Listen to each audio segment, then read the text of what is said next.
Welcome in, everybody, to the Flagship podcast. I am Chip Brown of Horns247.com, joined, as always, by the managing editor of Horns247, Taylor Estes.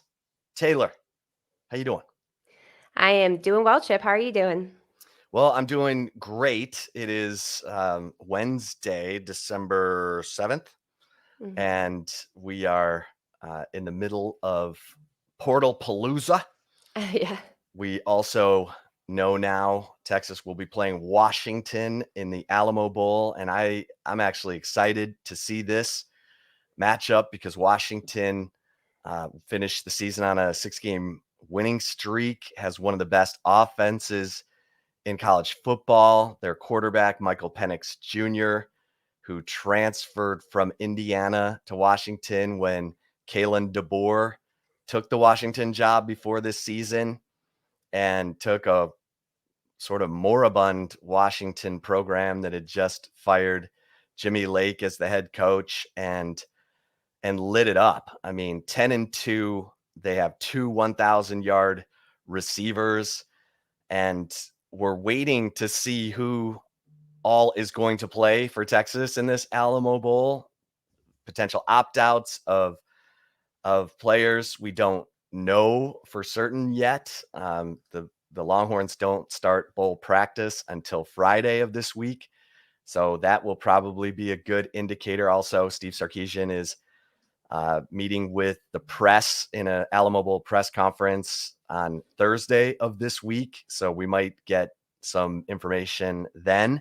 But I like this matchup, and I think this is a game where the Texas defense, which has played so well through the course of this season and had some star-making performances from guys like Jalen Ford and Jade Barron, and just an outstanding year-long performance from their defensive line. I think this is going to be a really interesting matchup. So I'm excited. Yeah. I mean, you see that it's kind of interesting to see, Chip, the difference in the records. Texas is playing in the Alamo Bowl as an 8-4 team where Washington's 10-2. You see that, I think, and you're like, whoa, like how did Texas get stuck with this matchup? However, though, I think if Utah would have lost the Pac-12 championship game to USC, then Texas would have played Utah. And I kind of like this matchup a little bit better than Texas against Utah, especially after seeing that performance from Cam Rising, former Texas quarterback that transferred to Utah against USC in that the Pac-12 championship beatdown, basically, of USC. What was the score? I think 47-20. I think at the Yeah, end of the and game, and Jaquindon Jackson, former yeah, Longhorn, turned running back, and running right? back, pulling a Yeah, Rojo. yeah, and so this I feel like is probably a little bit more favorable matchup. I'll say I haven't watched a ton of Washington football this season. I feel like it's hard in the our area of the country. Those Pac-12 after dark type of games can be things that you miss, but I feel like this is a little bit more favorable matchup than Utah. What are your thoughts? Yeah, it's interesting because Washington's defense is solid. They given up 26 points per game, but really good against the run. Only giving up 3.5 yards per carry. Their offense, they love to throw the football. Like, they want to throw the football. So this is a situation where Texas, which always tries to take away the run first, is going to have to kind of look at the game plan a little bit. I mean, you still want to take away the run for sure, but Washington doesn't have a running back that you're really scared of. And Michael Penix Jr., while he can run, he tends to use his legs to extend plays to be able to make a throw downfield. So I think this is a really intriguing matchup for the Texas defense, which is, if there's a little nitpick with the Texas defense, it's some of the big plays that have been given up in big games. The long pass touchdown against TCU. So Texas needs to be really tight in its preparation and its communication once the game begins. And again, opt-outs, who's Right. playing for Texas. So we'll be getting more information on that as the week progresses. But yeah, I think this is going to be a good challenge. And Quinn Ewers, where's Quinn Ewers? Because obviously his confidence took a hit over the second half of the season. That's not something that he's accustomed to. He's always accustomed to being part of the solution, not part of the problem. And so Steve Sarkisian needs to get his confidence back up and use these bowl practices and this bowl game to send Quinn Ewers into offseason conditioning and spring football with a lot more confidence than maybe he finished the season with. So I think it's not a ho-hum matchup for sure. And Texas has already sold out its allotment of tickets. Now, that's probably not a shock since it's Yeah. 90 miles down the road, but the fact that they sold it out this quickly, I think is positive. And they get that 8 o'clock spot on December 29th. It's a prime uh, game for recruiting. Everyone's watching it. And so I think this is going to be a lot of fun. I'm actually excited. I made my hotel reservations to go down right day after Christmas and get in there and get all the pre bowl game stories written for Horns 24/7. So yeah, I'm in. I'm in. Yeah, and this is a game that anytime that Texas is on the table, when it comes to bowl selection for the Alamo Bowl, if they can swing it, they're always going to want Texas in, just like the Texas Bowl too. I've had sources say that if Texas is ever on the table, by the time that the Texas Bowl committee makes their selection, they're going to pick Texas for that game, and it's the proximity. So it's not really a surprise that Texas fan or that they've already sold out their fan allotment. I feel like San Antonio, Chip, is kind of our home away from home. I mean, my goodness, I'm trying to think how many Alamo Bowl games I mean 2012, 2013, 20 no, Like 20. 2019, 2020, or yeah, 2019, 2020. So 5 in my 11 seasons, I think. Oh And man, I'm that's aging myself. But yeah, it's a that's a good thing because they have moved up in the bowl pecking order. So you have the Sugar Bowl where the Big 12 champion goes. That's where K-State is playing. TCU this year, of course, gets into the college football playoff, but the Alamo Bowl picks second after the Sugar Mhm. Bowl. So if you're going to the Alamo Bowl, it's not the Sugar Bowl. Obviously, you didn't win your conference championship, but you're probably knocking on the door, and that's where Texas. I did a interview today on Sirius XM radio, and they were asking me 8-4 regular season, is that a successful season? I said no, it's progress, and that's Mhm. what Steve Sarkisian needed to show after 5-7 in year one. And then gathering up a bunch of momentum in the offseason with the recruiting class that Texas signed, and bringing in Brennan Marion and Tashard Choice as assistant coaches, Gary Patterson as special assistant, Arch Manning commits, and the momentum that Texas has going into the 2023 signing period, which is less than 2 weeks away. Let's just call it 2 weeks away. No, it is Um, 2 weeks exactly to the date because we were recording on Wednesday. yeah. So yeah. So they needed to show progress to maintain that momentum, and I think they've done that. And now with the the talent that they've brought in 2022, if they can stack another class like that in 2023, which it looks like Texas is in line to do, in the quarterback position, looks, it should improve from this past season. I expect Quinn Ewers to step up, and kind of like Hudson Card did from last season to this season. Losing Hudson Card to the transfer portal is a big deal because we saw across the Big 12 how many backup quarterbacks needed to play. Max Duggan is a Heisman finalist. He was the backup to start the season. So, and Will Howard, the guy who won the Big 12 championship. So we know how important that backup quarterback position is, and that's a question for Steve Sarkisian. Do you feel confident enough with Quinn Ewers, Malik Murphy, If Arch Manning is to redshirt, and I think that's what Arch Manning wants, then Steve Sarkisian's got to get Malik Murphy comfortable enough to where, without any college experience, where he's capable of coming in as a backup and getting uh, this team to move the chains and get in the end zone.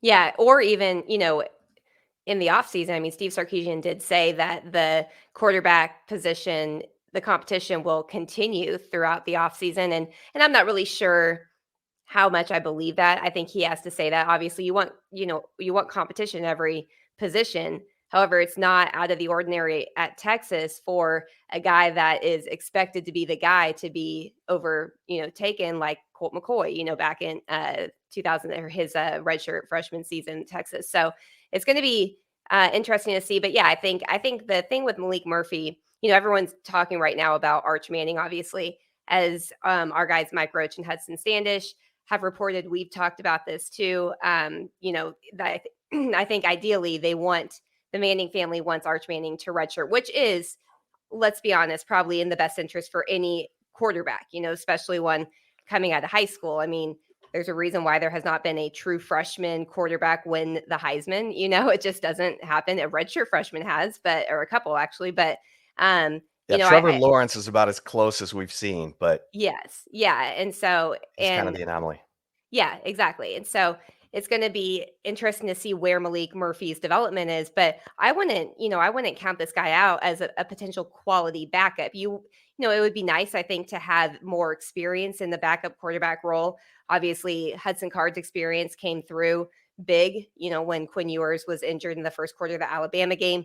I don't think many people, if you would have told them prior to the start of the game that Quinn Ewers would have had such a hot start and then go out of that game, that Texas would only lose by 1 point to the, at the time, number one team in the country. So yes, it was a loss. A loss is a loss, but still the fact that backup quarterback who also was injured, came off the bench, played throughout that game and kept them in it, that was a big deal. And so there's definitely going to be some pressure on, I would say, AJ Milwee and Steve Sarkisian, and then the quarterback room, the players, to really get ready this offseason. Because you're right. I mean, look at how many players. Max Duggan's a perfect example, as you said. He lost the starting job, and then he goes in, and now he's a Heisman finalist. So you've always got to have somebody ready for when their number is called to go in the game. Malik Murphy always obviously had a really high ceiling, a raw talent, I think, coming out of high school, just because of the minimal game experience that he did have playing quarterback, and then the COVID season in 2020 in California,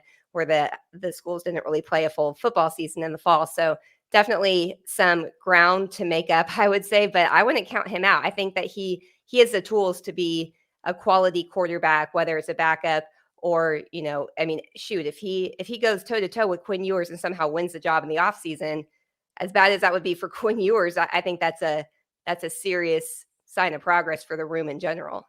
Yeah, and Malik Murphy I'm so fascinated by him because when talk to team sources, the guy has this magnetic personality, this charisma, this swag that I want to see if that translates quickly to the field. Because the thing about Steve Sarkisian's system is we know it's a lot. It's not as complex as it is comprehensive, with all the motions and protections and added eye candy that Steve Sarkisian likes. It's a lot to learn. You need quarterbacks to stay in the system like he had at Alabama when Mac Jones was backing up Tua Tagovailoa, and then Mac Jones steps in as a third year guy who knows that offense, has worked in that offense, he played some while Tua was injured, and Alabama was able to just keep going and Bryce Young. You have to have quarterbacks like airplanes on the runway, because you don't run your quarterback. And any college defense will say, oh, okay, good, we don't have to face a running quarterback this week. That added element of a running quarterback gives the offense the ability to outnumber the defensive front and really make things difficult. We know Vince Young, Colt McCoy, and because Steve Sarkisian wants to run an NFL pro style offense and attract the top end quarterbacks, which he's doing, you also have to have that that uh, backup quarterback, and that's why I've said Malik Murphy's so important. He's got to be the guy that stays and gets developed and believes in Steve Sarkisian in Texas to the point where no matter what's going on with Quinn Ewers and Arch Manning, Malik Murphy continues to battle and be ready because look at what we've seen. I mean, Cade Klubnik at Clemson comes out of Westlake. He was the better quarterback this year. If he played ahead of DJ Ungalale, who knows what Clemson might be in the playoffs. And so that's where you just have to have the ability to keep quarterbacks in your system, learning it, getting more experience. Texas was in the perfect position this year with Hudson Card because Card was in his second year in Sarkisian's offense, had a comfortability with it, showed that. His best game was his last game, 21-27, 300 yards, 3 touchdowns, no picks in that 38-20 win over West Virginia. So it's going to be interesting to see where Card goes because his high school offensive coordinator at Lake Travis just got the job at Oregon. He was at UTSA, but he just took took a job at Oregon. And so, that's interesting. You got Tom Herman at Florida Atlantic, who recruited Hudson Card. You've got Tim Beck at NC State, who was at Texas and recruited Hudson Card, and NC State quarterback Devin Leary just entered the transfer portal. So, and then we heard Notre Dame was hot and heavy for Hudson Card. So he's got some really interesting options, it might appear. Yeah, yeah, definitely. And it's going to be something to watch. And that's why you're going to want to stay over at Horns 24/7 for all of the latest recruiting, transfer portal news, everything. As Chip mentioned earlier, early signing period 2 weeks away. And actually, right now, we are running a 50% off special. It's actually in conjunction with our parent company, Paramount Plus, but they're running for the month of December, 50% off all annual memberships of Horns 24/7, even monthly members. If you are month to month currently and you want to have the premium VIP access to all of the team sites, you can upgrade to annual, and you also will get the 50% off deal that is running for the month of December. But sometimes in December, well, I would say actually it's kind of changed with the early signing period, Chip, because I feel like prior to the early signing period, December was a little bit in a lull until bowl, preparations and stuff started. It's not that way anymore. I mean, it is transfer portal palooza. It is, coaches going in home visits right now with the key 2023 prospects, signees, the guys that are planning on signing in 2023. So there's no shortage of information over at Horns 24/7 right now. And the portal thing is just crazy. I mean, I had some personal things go on during the weekend. And so our staff stepped up big time in my absence, but it was like our staff text was just blowing up over and over and over again with Texas having, I believe it's now 9 players enter the transfer portal. It's going to be fascinating to see who they also go after in the transfer portal. I think we're talking about the quarterbacks and having experienced depth. Is that something that Steve Sarkisian is going to want to add more to in that room? Maybe if there is a transfer. I mean, look at some of these guys that are in the transfer portal, as you mentioned. I can never say his last name, but the Clemson quarterback, DJ, how do you say DJ it? Ungalale. Ungalale, him entering, he's in the portal, I believe, right? Yeah. And there's just a lot of movement right now. And it's kind of crazy. I'm going your take on this, Chip, because you've covered college football for so long. I feel like the transfer portal has become, ever since its installment, kind of the wild, wild west. But this year, I believe I saw something that there's already 1,000 players in the NCAA transfer portal. And mind you, that opened on Monday of this week, where players that were not grad transfers could officially show up in the transfer portal. That seems ludicrous to me. I mean, can you believe that this is where we're at? With you covering college football for nearly 30 years now, can you believe that this is the current state of the sport? Well, JT Daniels is looking at transferring for the fourth time, Mhm.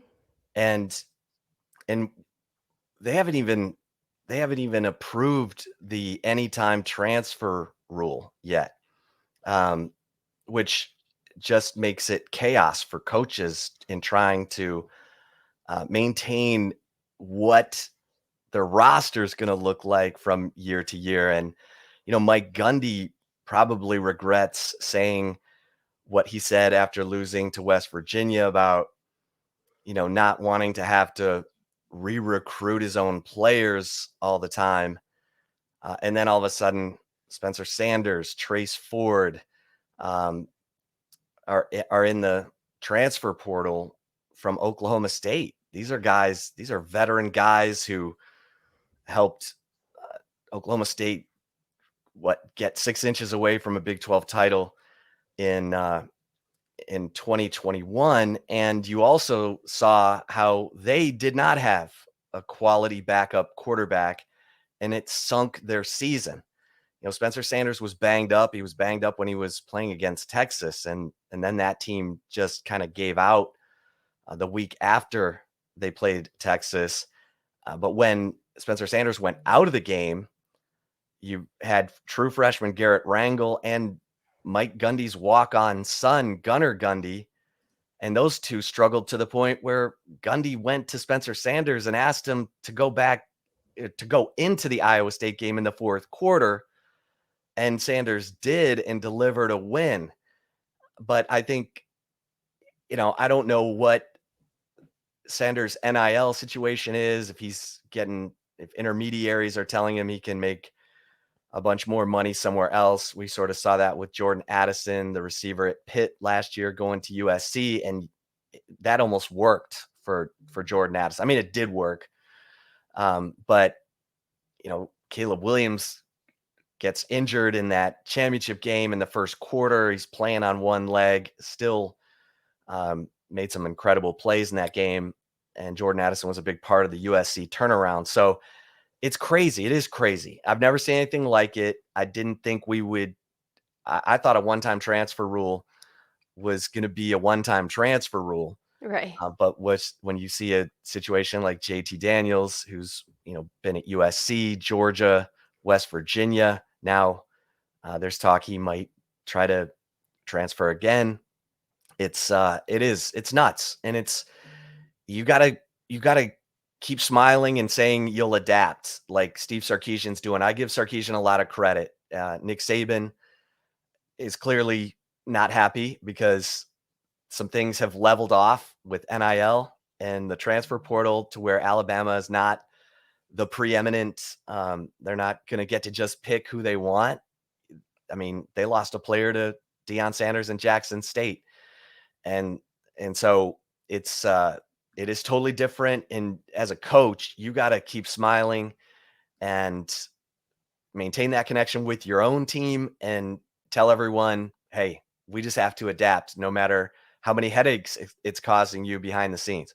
Yeah, and I mean, even right now, you look at Alabama, they're losing a number of guys to the transfer portal. I believe Tommy Brockermeyer is in there. I believe it's him, right? The former five-star offensive tackle, the son of, um, oh my goodness, I totally Yeah. just dropped his Blake name. Brockermeyer's Blake son. Brockermeyer, excuse me. Sorry, Blake. He works at our Yeah, and company.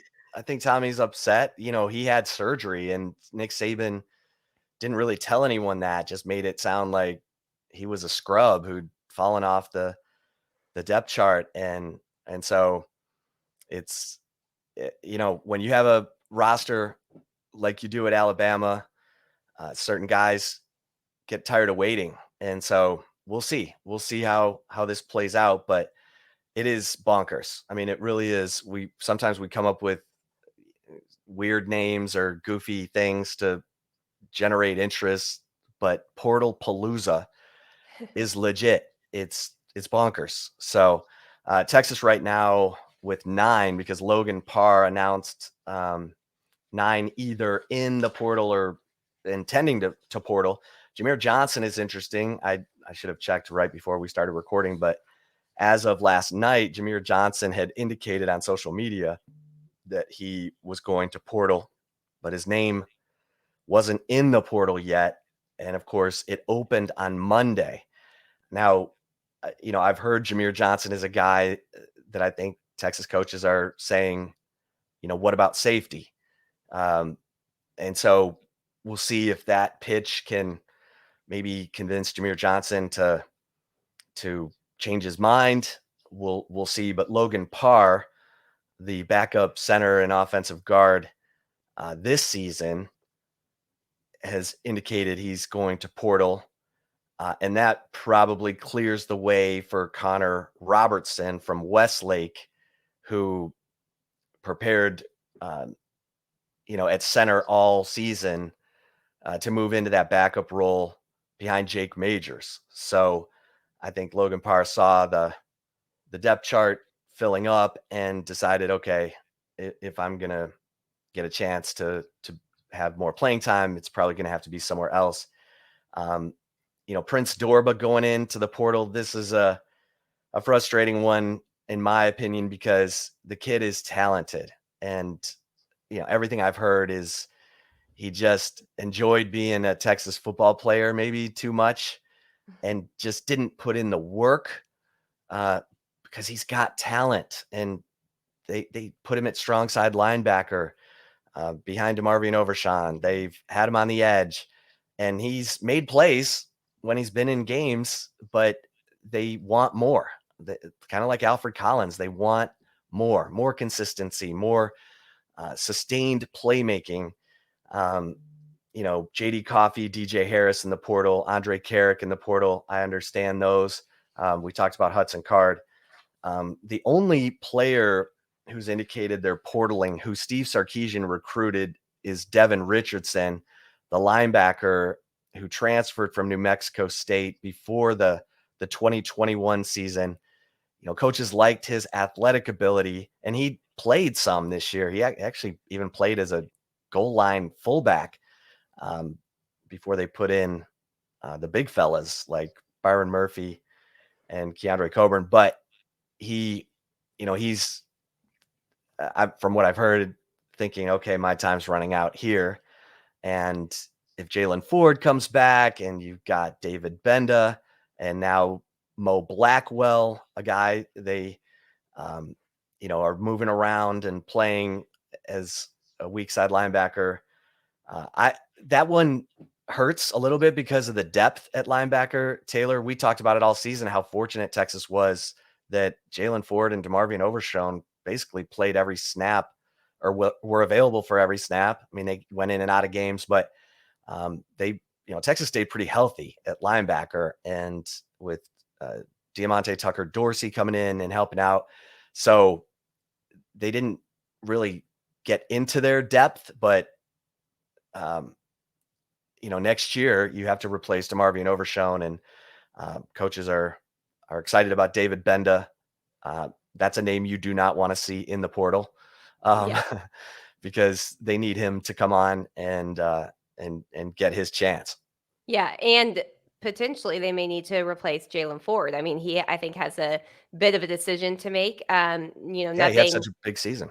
Yeah, he did, and so that's something to watch too, I think. I'm looking at the 24/7 Sports Transfer Portal group for Texas, and it is showing Jameer Johnson in the transfer portal right Okay. now. Okay. So, he is listed. Logan Parr is not yet listed, but he just recently announced his intentions. It can take a few days, sometimes up to, I think, 48 hours for their names to actually show up. So, yeah, I mean, this is going to be interesting to watch. But yeah, linebacker again, it may be a position, Chip, that we're talking about this offseason, as that it's got to stay healthy. And you said it right. I think you said it perfectly. Texas was really fortunate that it stayed healthy this year. And I also think that was really fortunate that Jalen Ford came on in such a monster way that we're sitting here talking about he may be somebody who could leave early for the NFL draft. He has a decision to make there. So a lot of things coming up here.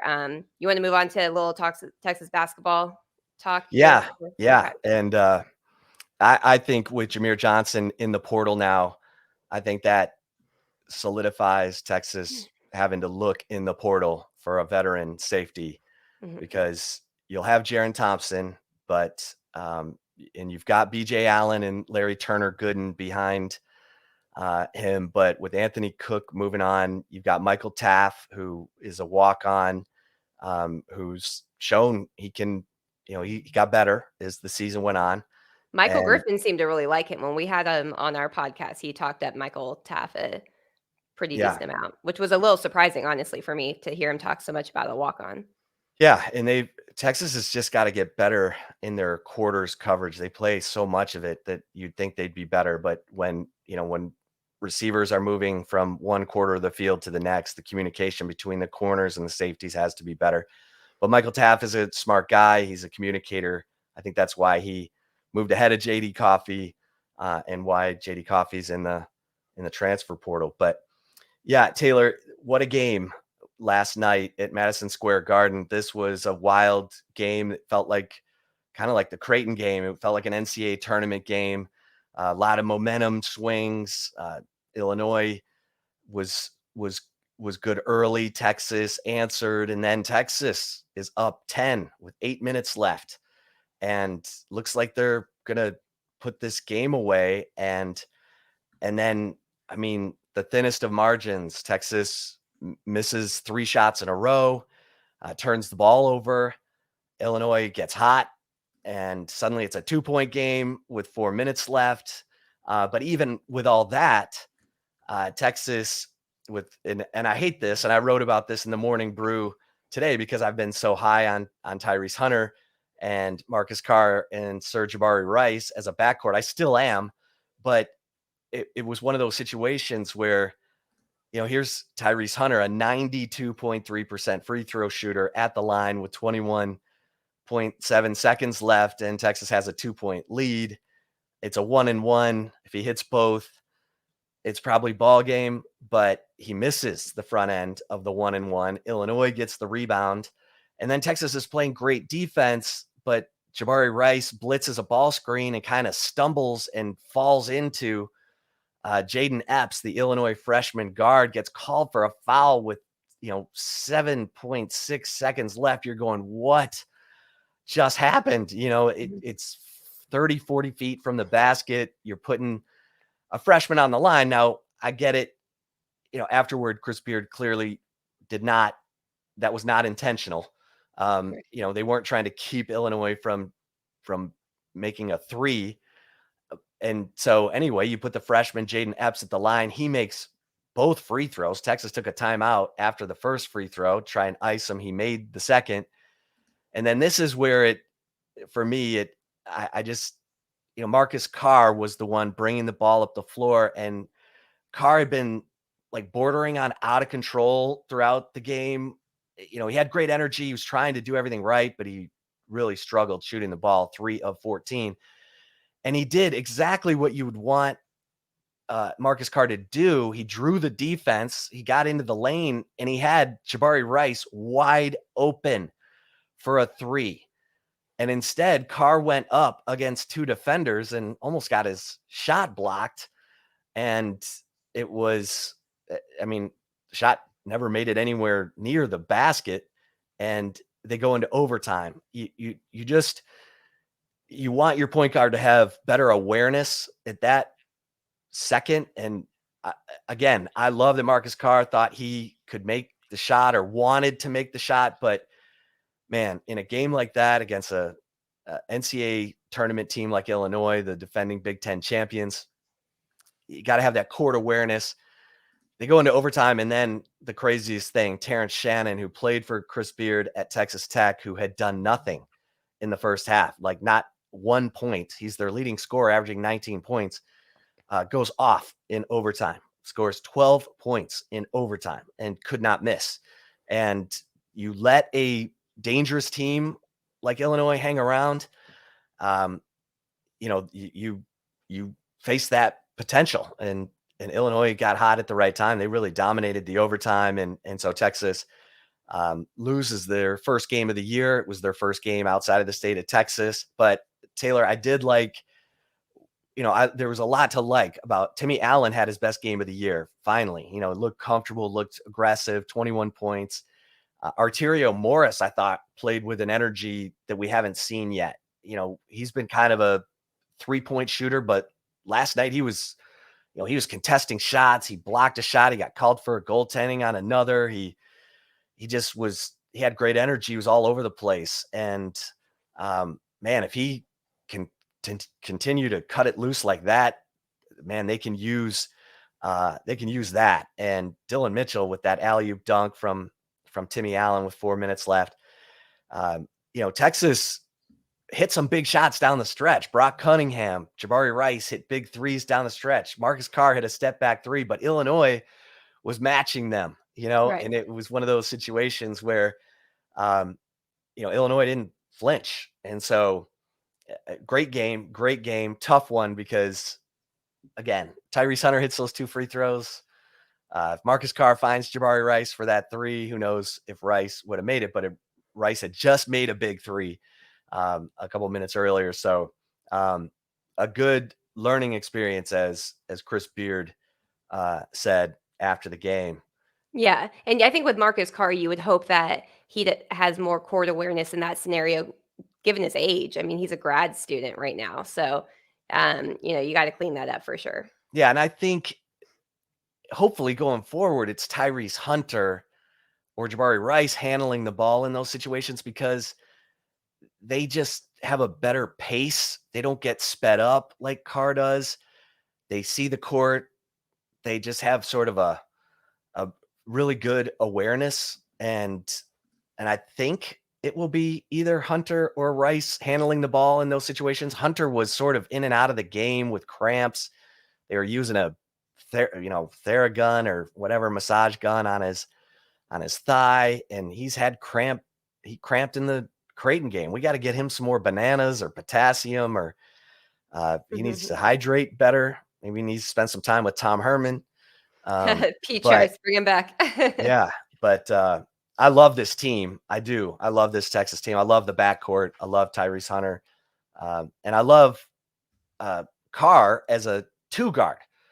But Hunter and Jabari Rice, I think, are the ones who need to be handling the ball late in those crunch situations. Texas should roll in their next 2 games. They've got Arkansas Pine Bluff and Rice, and then they'll play Stanford a week from this weekend at the American Airlines Center in Dallas. And so, you want to be tested. Texas handled it great in the Creighton game. Creighton got hot late. It became a 3-point game, late, and Texas handled it great and put them away. Last night, it got away. So you can learn a lot from a game like that, and we'll see if the Longhorns do. Yeah. And Texas then, volleyball moves to the Sweet yeah, 16. Texas volleyball. This is they're the number 1 overall seed. This is exciting. They're going to play Marquette, the 16 seed.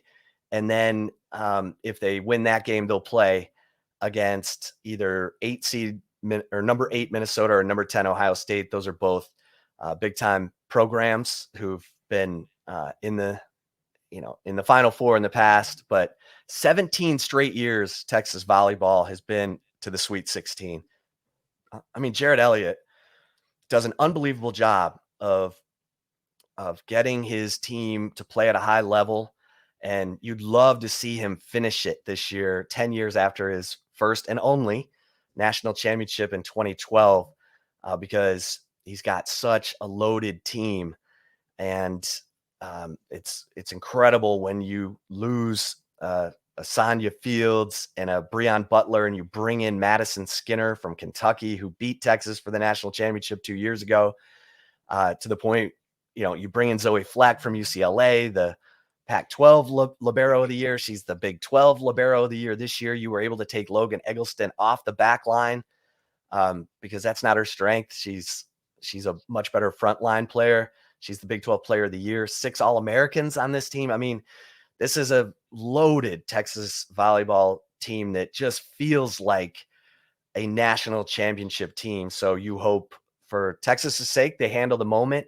They didn't handle it last year. They got beat at home by Washington in the elite. Well, no. They didn't reach the Final Four, and they were, the number 2 overall seed in the tournament. So you just want to see them get there and close the deal this year, because you're going to be losing a lot of talent after this one. Taylor, you ready for some love it or leave it? I am. Before we get to love it or leave it, we're going to take a really quick break, but stay tuned. We have more football talk coming up. We'll be right back. And if you're watching us on the Horns 24/7 YouTube channel, we will continue on here. All right, Chip, my first love it or leave it for you is love it or leave it. Texas needs to bring in a veteran quarterback in the transfer portal as an insurance policy for the 2023 season. I hope not. I hope Malik Murphy is the guy. I'm going to leave this. It gets tricky. It can clutter things up. I think it sends the wrong message to Malik Murphy. I think it's on Steve Sarkisian and AJ Milwee to get Malik Murphy ready. Put all your efforts into that. You need him to be at Texas for 4 years, challenging for the job, competing for the job, being ready if he's not the number one guy, being ready, staying ready, and developing. If he wants to be an NFL quarterback, Steve Sarkisian has shown he can get you ready for the league. It's a little bit of an unknown. It's a question mark for Texas, what they have behind Quinn Ewers. Obviously, you mentioned it, Taylor. Arch Manning plans to redshirt. I think Texas wants to honor what Arch Manning would like. I think it's a big part of the reason he's coming to Texas. So I'm going to leave this and say Steve Sarkisian, AJ Milwee, get Malik Murphy ready. How about you? I agree, and I think not only does it send a negative message to Malik Murphy, it also sends a negative message to Quinn Ewers. Because let's be honest, no veteran quarterback is in the transfer portal right now expecting to come to a program and be a backup. It's probably why they're in the transfer portal, because they were, a younger guy was coming on to take over. So I don't think that it sends a good message at all. I think you gotta, if Texas didn't have a an answer at quarterback currently, I could see why they would consider that. But I think Quinn Ewers, with him being a young player, and same with Malik Murphy too, you don't want to shake the confidence of young players. And I think that was probably a reason why Steve Sarkisian kept Quinn Ewers in the game, in some of the games where he was even not playing very well. Whether you agree with it or not, I think it had a lot to do with not ruining the confidence of a freshman quarterback. And so bringing in a veteran, I think that would cause some issues, I would say, in the quarterback room. And not because anybody would be afraid to compete or anything like that. I just think it sends the wrong message to the players that they currently have, who are very talented on the roster, maybe young, had some growing pains with Quinn Ewers, as we talked about, especially later in the year. But he's a freshman. Growing pains come with freshmen, starting their first year more times than not. So, yeah, I'm going to agree and say I'm going to leave it. I do not think that Texas is in the position where they need a veteran quarterback from the transfer portal, because it's not going to be like, no veteran quarterback's going to come in as an insurance policy. It's just not going to happen. And especially if you watch Texas football this year, Hudson Card didn't sniff the field when Quinn Ewers was struggling. So it wouldn't make sense to me. All right. Number 2. Second one is not counting quarterback Hudson Card. Texas is losing valuable depth to the transfer portal. Love it or leave it. I'm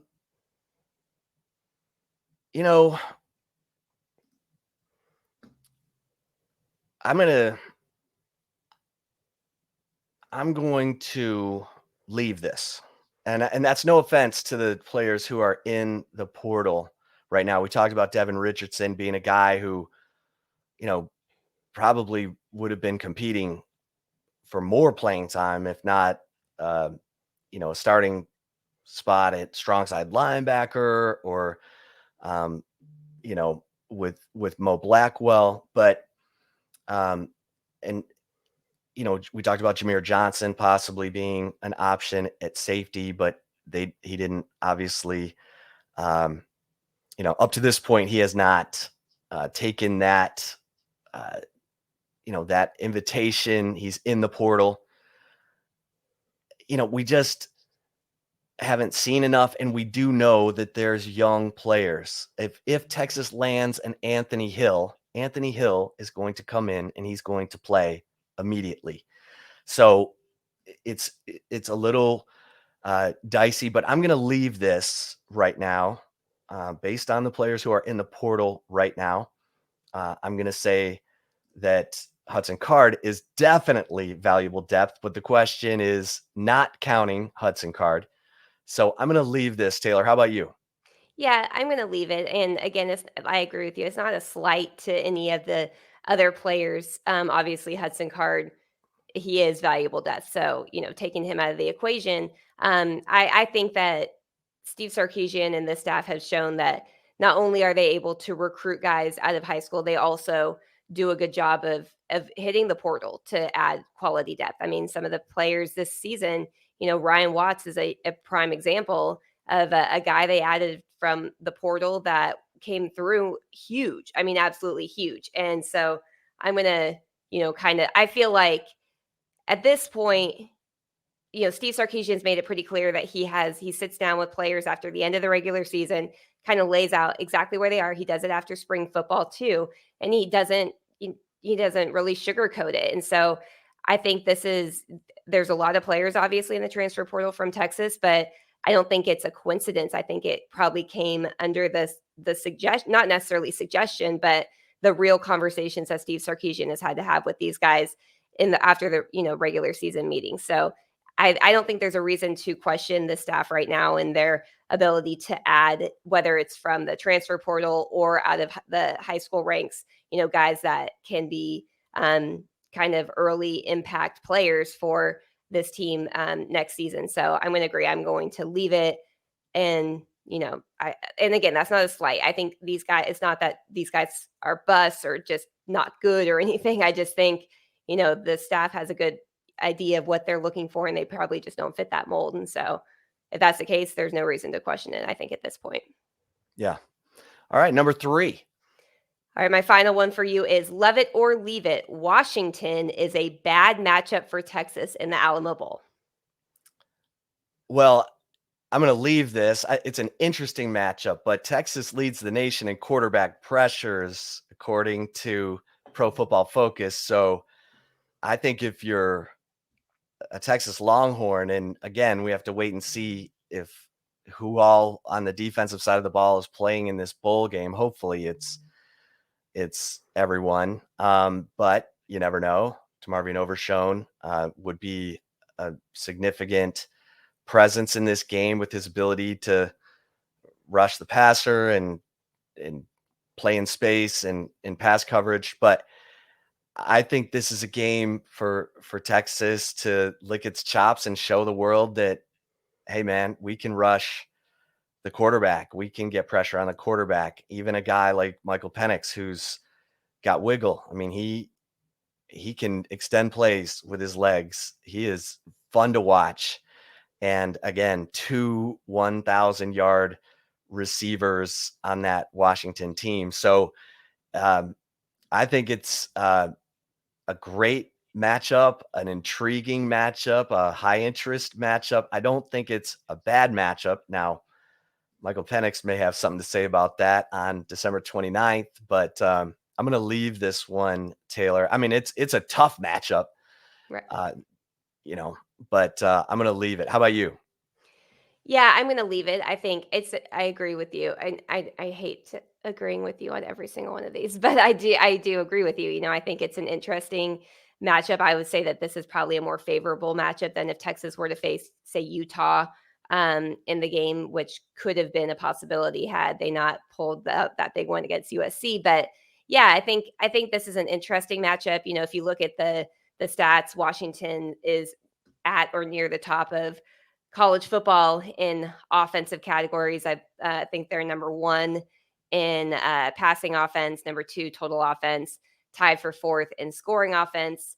However, I think the Texas defense, I'm not sure that they've faced a defense like the Texas defense. And obviously, any opt outs could impact what we're saying currently. But presently speaking, assuming that the guys on defense are going to play in the Alamo Bowl game, then I think this Texas defense has proven there's not really a reason to count them out. So it'll be interesting to see how Sark prepares for bowl games. Because that was one thing with Tom Herman. You never really had to question was if the team was going to be ready for a bowl game. I mean, Texas came out in every single bowl game ready to just, guns blazing, and they took care of business in every single bowl game that they played in under Tom Herman. This is going to be the first one for Steve Sarkisian as head coach. So there'll be kind of an unknown entering that, but I like the defense. It's as tough as on paper matchup it may appear from the defense facing this Washington offense. I think some of the numbers may be skewed a little based off of some of the teams that Washington did play this season. So yeah, I'm gonna leave it. I don't think it's a bad matchup. It's intriguing and it'll be interesting. I think it'll be a fun one to watch, but I don't think it's bad for Texas in any way. Well, speaking of the Texas defense, if you have not already checked out the Flagship podcast interview with Moro Ojomo that came out on Monday, Moro, the highest rated player on the resurgent 2022 Texas defense, again, according to Pro Football Focus, on an array of topics from life, being a 16-year-old arriving at Texas to, the ups and downs of his time at Texas. He's still got a option to come back for his COVID season. Moro talks about, the players who stood out to him this year, the young players, all of it. Make sure you check that out as well. And thanks so much for listening to this episode of the Flagship Podcast. For Taylor Estes, I am Chip Brown. Until next time, we'll see you over at horns247.com. Don't forget to, if you're not an annual member, grab that 50% off annual membership. You get the Paramount Plus with it, right, Taylor?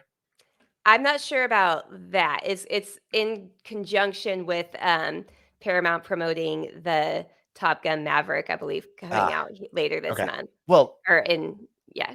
You just want the annual membership because that also gives you VIP access to every team site on the preeminent 24/7 Sports. I'm wrong. Paramount Plus is eligible immediately for Boom. the free Paramount Plus. Sorry, we just got word of this promotion just yesterday. So yes, it is. So this is actually one of the only times that there is a special where Paramount Plus, you could be immediately eligible for a free Paramount Plus access, which in itself, I mean, you are getting double, what you pay for. Basically, you get 50% off, plus you get both of those, which they both, I believe, typically run $99 a year. So $50 for both for a year. And then you keep Paramount Plus after your year is over and you're paying full price 24/7. It's a no-brainer. I mean, and if you're a monthly subscriber right now, you can upgrade to annual and get the Paramount Plus as well. So look, you got lots to do. It's Christmas. If no one's going to give that to you, give it to yourself. You deserve it. And don't forget to subscribe to the Horns 24/7 YouTube channel, and feel free to give us a 5-star rating on the podcast at iTunes and wherever you listen to your podcast. We appreciate you so much. Hope you're having a happy holiday season. And until next time, stay safe and keep the faith.